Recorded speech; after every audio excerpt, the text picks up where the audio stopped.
So next in the event, I would like to invite clinicians from diverse specialties and geographies to be part of the panel discussion on role of handheld ultrasound in critical respiratory illness. First, let me introduce our moderator, Dr. J.V. Devatya. He is the professor and head, Department of Anesthesiology, Critical Care and Pain at the Tata Memorial Hospital, Mumbai. He's been the past president of the Indian Society of Critical Care Medicine.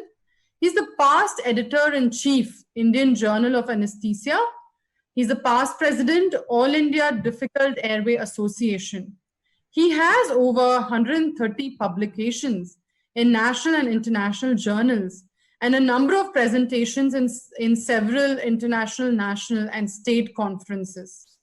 Joining Dr. Devatya are 5 panelists, so inviting all of them, Dr. Arjun Alva, who is the HOD and consultant, Department of Critical Care Medicine at the Narayana Hridayalaya Hospital's Mazumdar Shaw Multi-Speciality Hospital. Dr. Harish MM, who's consultant in charge, Department of Critical Care Medicine at the Mazumdar Shaw Medical Center. Dr. Vivek Kumar, the Chief Intensivist at the HN Reliance Hospital. Dr. Shiv Prasad, Senior Consultant in charge of Department of Critical Care Medicine at the Narayana Hridayalaya Hospitals. And finally, Dr. Venkatesh Gupta, who's a consultant critical care at Manipal Hospitals. I'll hand over the stage to the moderator and the panelists.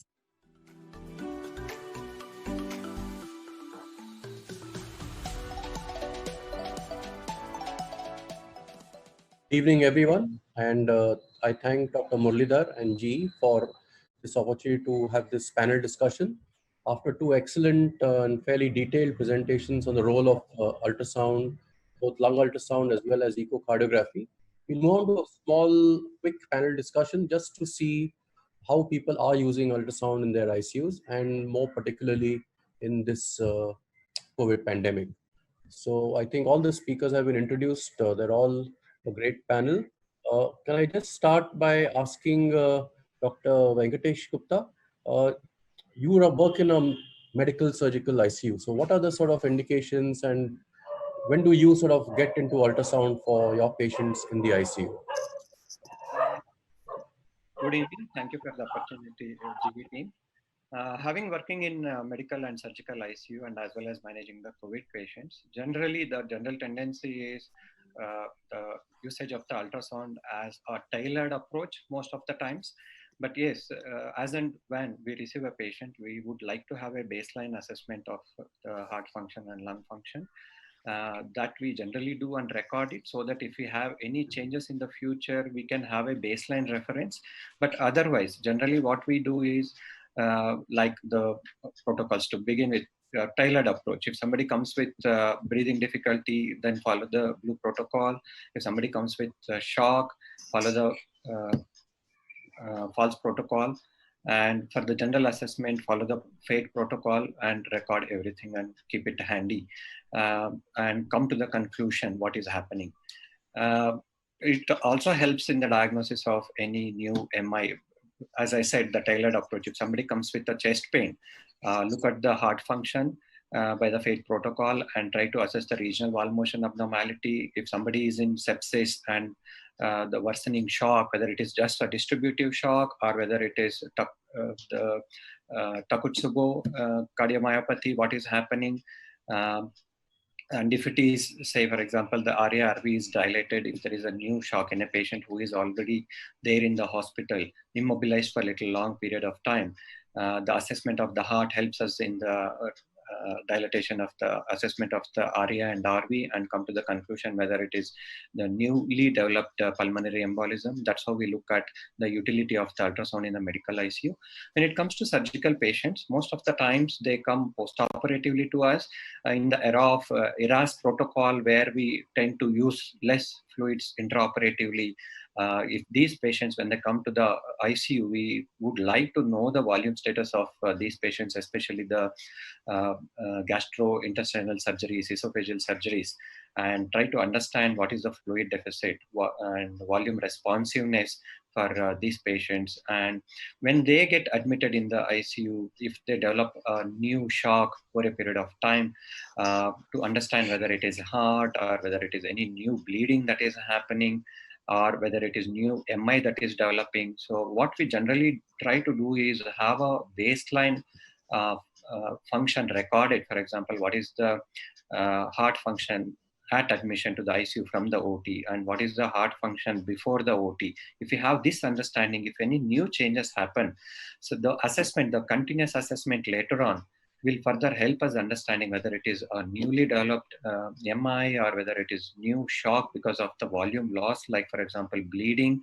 And the bedside assessment would generally help us whether there is any new collection in the abdomen, whether it is bleeding which correlates with fall in the hemoglobin. So that's how it becomes very handy on day-to-day basis, and it has become extremely sort of dependent on the ultrasound, so that we can come to a conclusion.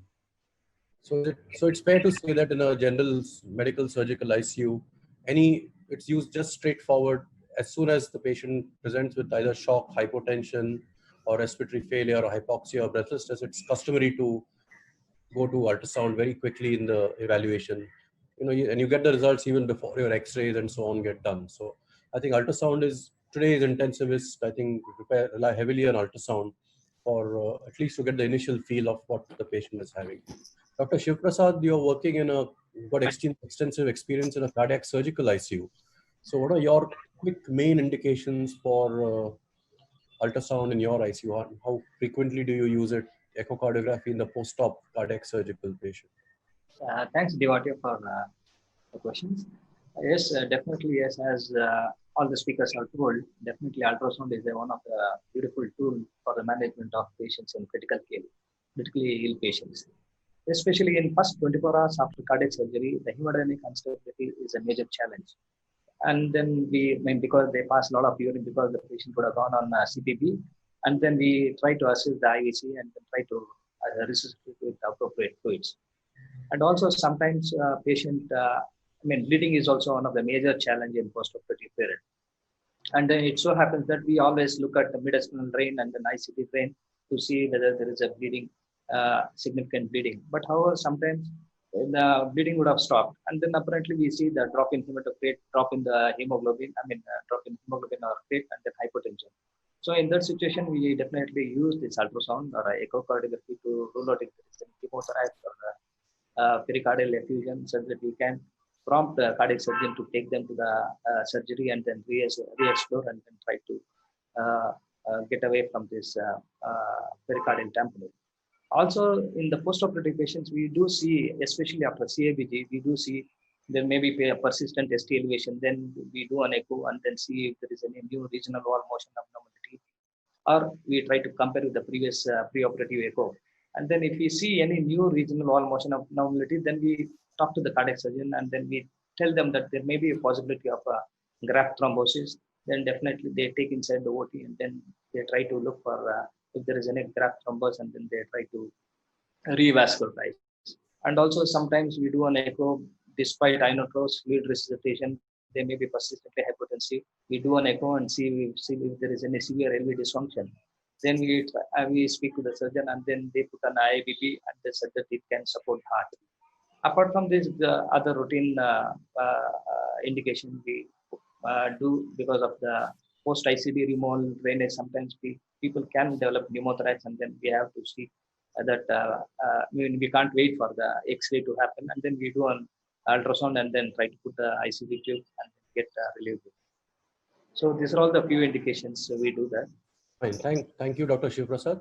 Now, Dr. Arjun, now we are living in the COVID era, and you helped set up the COVID ICU at Narayan Hrudayalaya in Bangalore.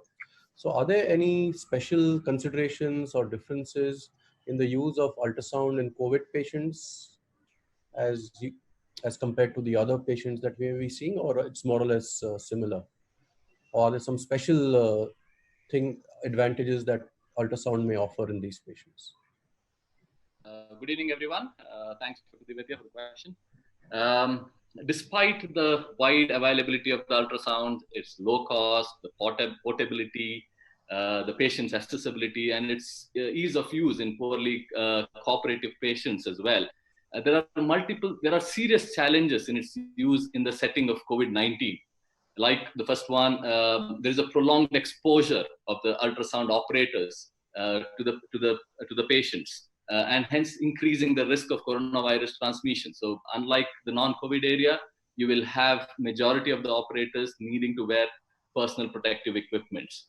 Not only to protect themselves from the virus infection, but also probably from unconfirmed patients with respiratory infections, probably the asymptomatic healthcare professionals.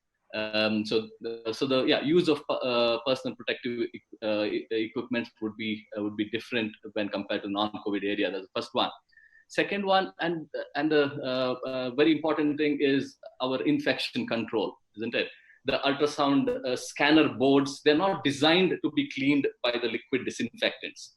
Liquids will almost invariably saturate the keyboard or the command function. So probably the newer ultrasound scanners which we have, they probably are looking into consideration the resistance to the disinfectants and ease of cleaning and disinfecting the main body of the equipment.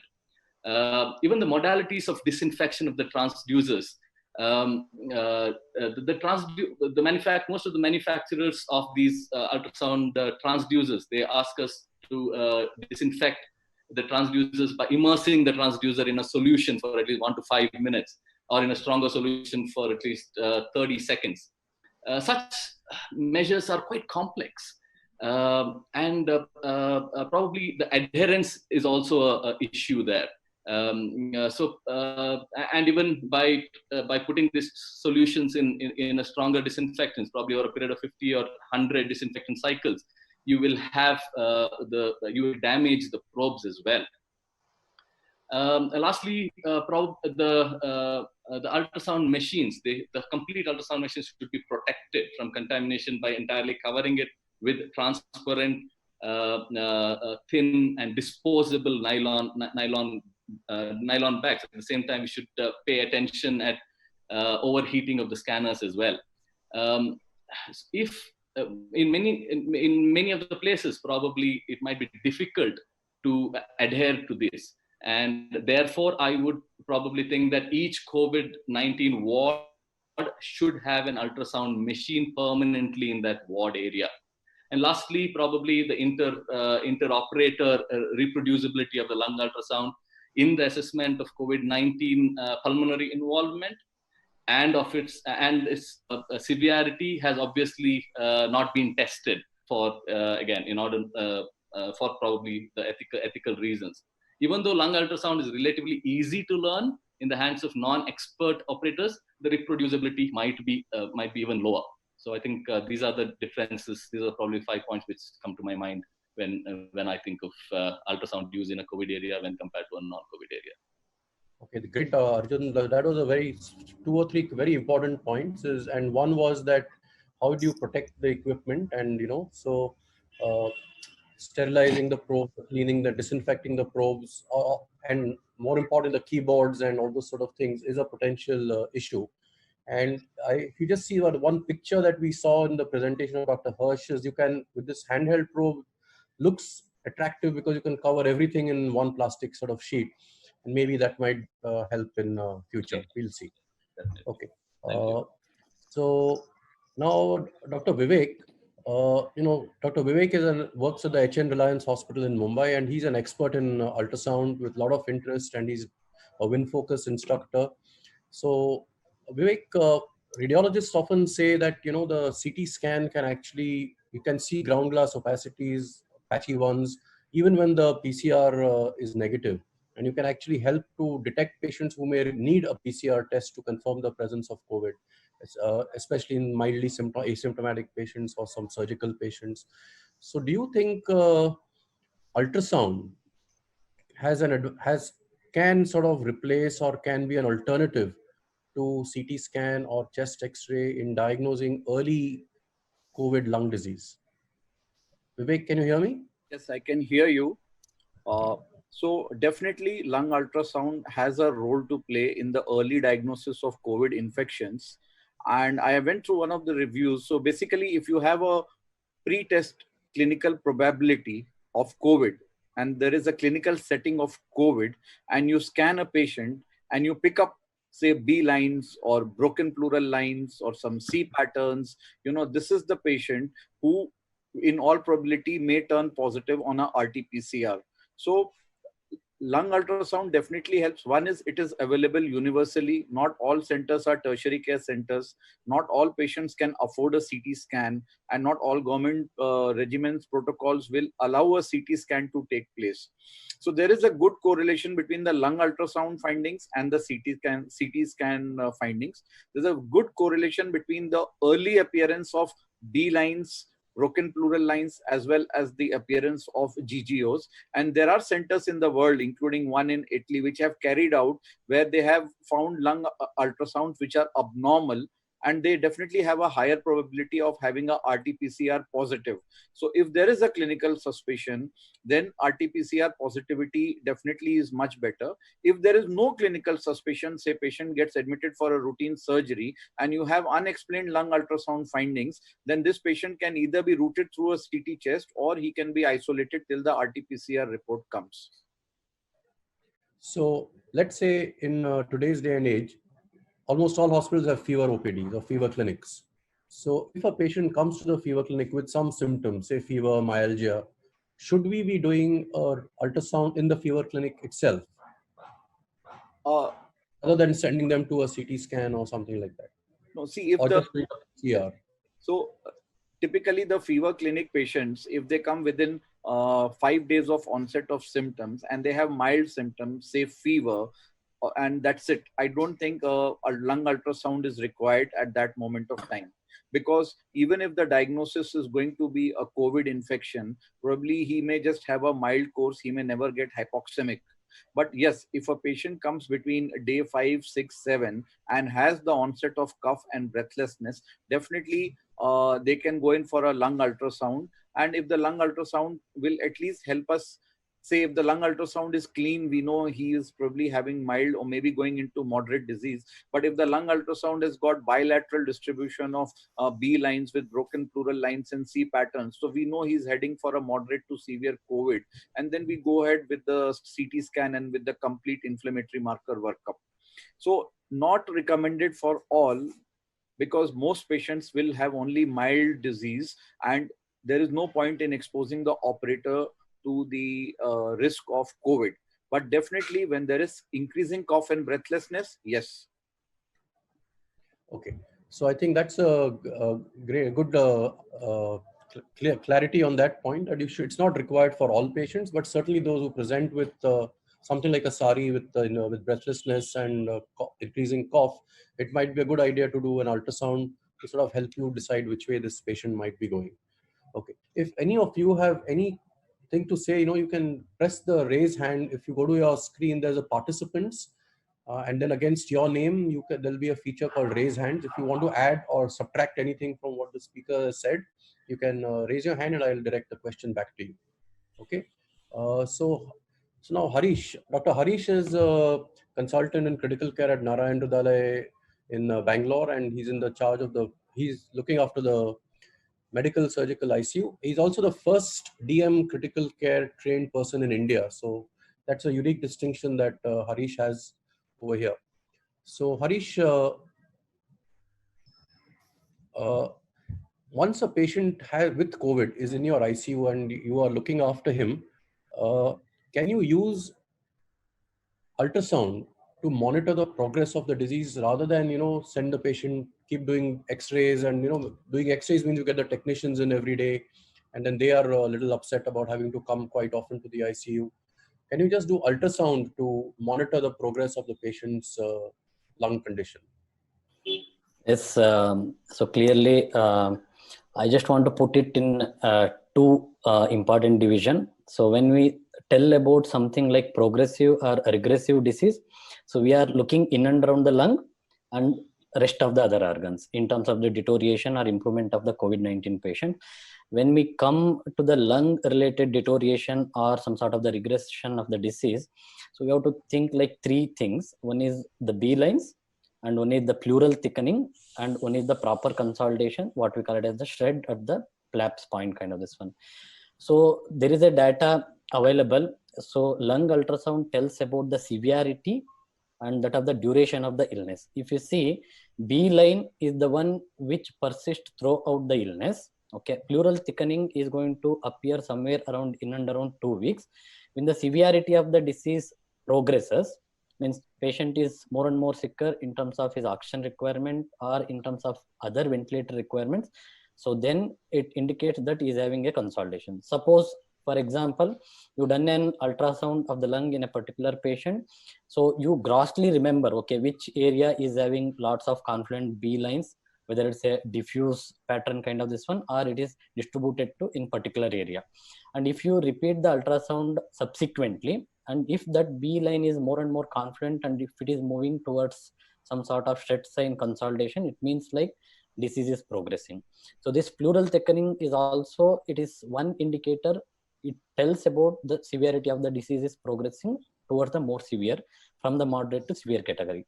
So definitely there are lots of correlation, lots of evidence is also coming in terms of severity and duration. In relation, we can assess with a good sensitivity and specificity near to that of the CT scan in and around this pleural thickening, B lines, and that of the consolidation.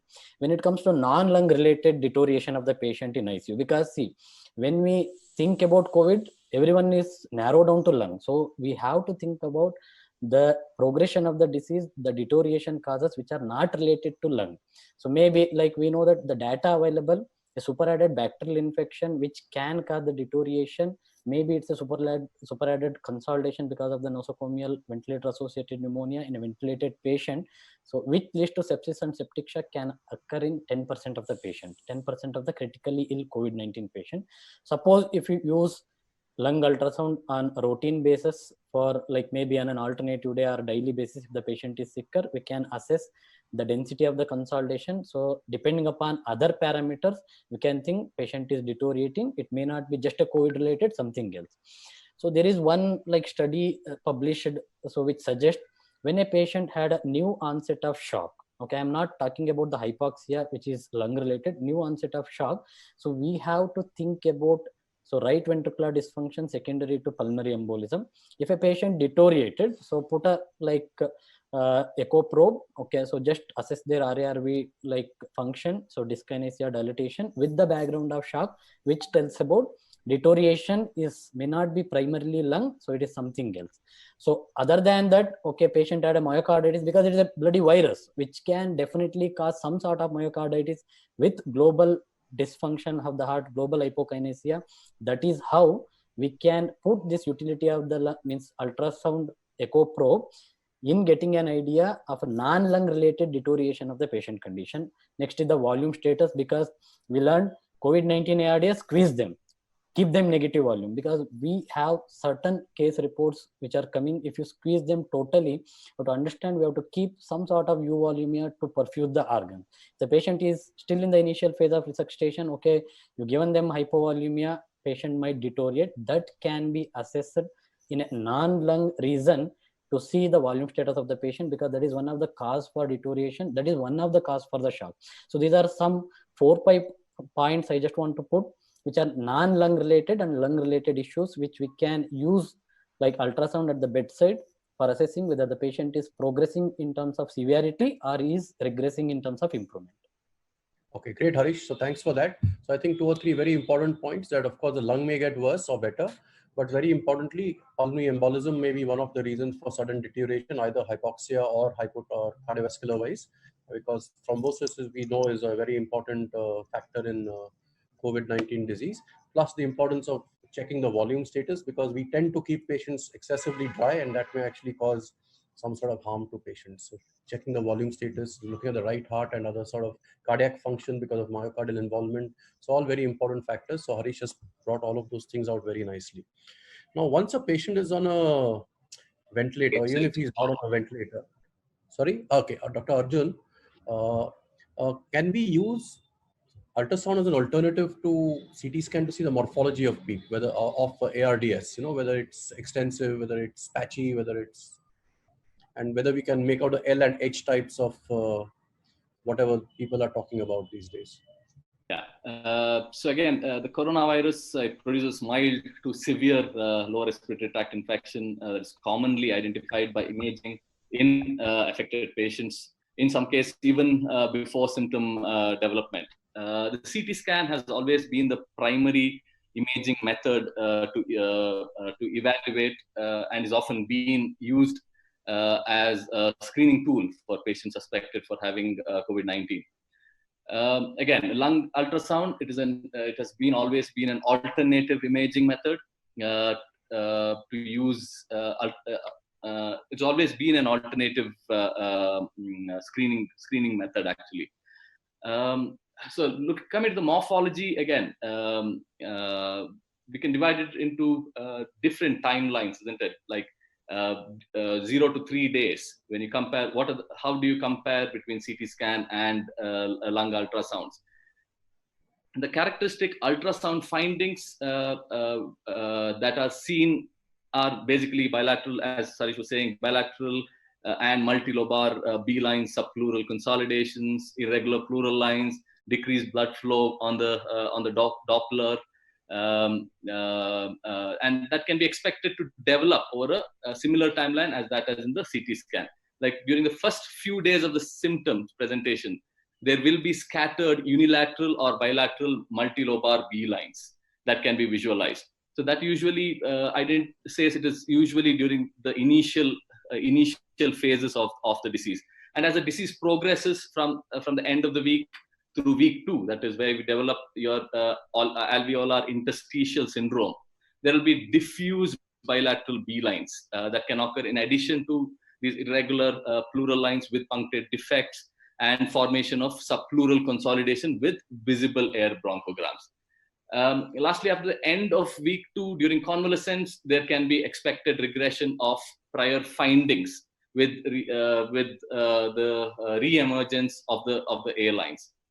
And this can be comparable with the CT scans, like during 0 and 3 days. Usually in the CT scan, that's the initial phases where you see single or multiple scattered and patchy ground glass opacities in the and patchy grid-like thickness in the interlobar septum. And while you progress during the disease, you find multiple patchy consolidation that are reduced in size and density in the density on the CT scans. So yeah, so these are the few I think comparative comparisons between the CT scan finding and ultrasound findings, which can help us in identifying the morphological features of ARDS. Okay. So maybe in COVID might be useful because you can't do frequent CTs or even chest X-rays. So Vivek, last question to you: is it can you use in a ventilated patient? Can you use ultrasound to set PEEP? Because there is some controversy. Some patients may require low PEEP, the ones with the high compliance, and some people may require higher PEEP, the ones with the high compliance. So can you use it to titrate PEEP accurately in these patients? In one word, the answer is yes. In one word, for COVID patients, the answer is yes, yes, yes. COVID patients are a heterogeneous subset, and there is reporting, there's a paper out also, barotrauma 15%. We have also seen, even on NIVs, you get pneumomediastinums, and then of course you have pneumothoraxes, and you have all types of barotrauma. And it is very, very difficult. I can just say in one word, on the patient's chest, it is not written the L and the H type. And not everybody working in the ICU is familiar with, getting the plateau pressures and, just seeing whether it is the L or the H pattern. So here, PEEP has to be individualized.